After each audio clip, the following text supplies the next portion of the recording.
Okay, what's up guys? So another Jollibee. Now we're going to taste peach mango pie. And this Jollibee came from Milan, Italy, yeah? Mommy? Yeah. So this is a pasalubong from my wife when she went to Italy, Milan. So we'll taste the peach mango pie. Right, Jollibee. Amoy natin. Smell test.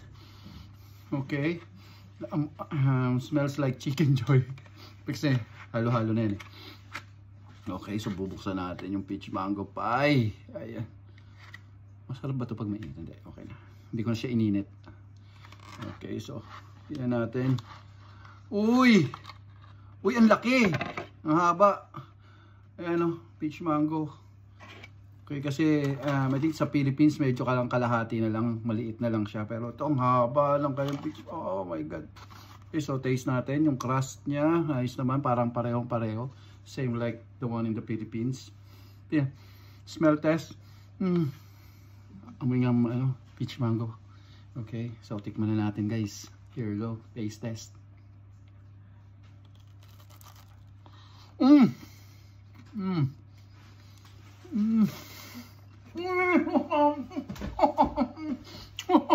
Miss ko to.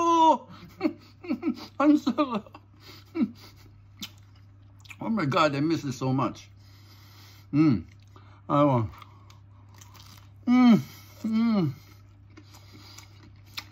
my God, para akong na-ratatouille. Yung parang bumalik ka dun sa sa memory mo habang kinakain mo ito nung bata ka, when you're eating this when you're younger.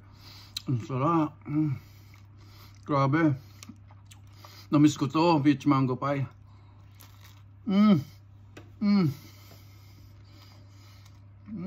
Nakakakilig. Grabe. Ang sarap. Grabe ba? Na-miss ko talaga to. Kaya na magkaroon ng Jollibee rito.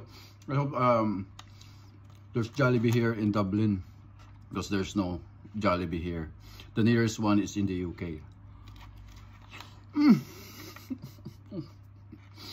Yung pagkakinain mo ko talaga ayaw mong malaglag. You don't want to, crap something. Kasi every bit talaga masarap.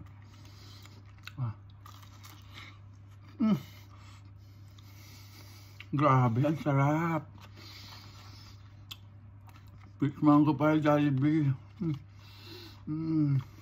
Umiss ko talaga to. It's been like a year. Almost 2 years na ba? Yeah, almost 2 years. Tikman namin to. Wow.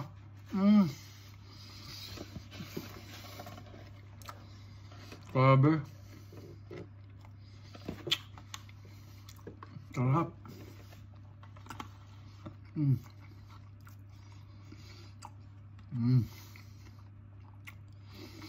So yun guys, peach mango pie, almost the same as the peach mango pie in the Philippines. Alright,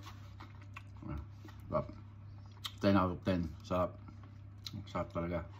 Okay, so that's it guys. On to the next Jollibee video. Meron pa tayong iti-taste test pero on the next video na yan guys. Okay, bye.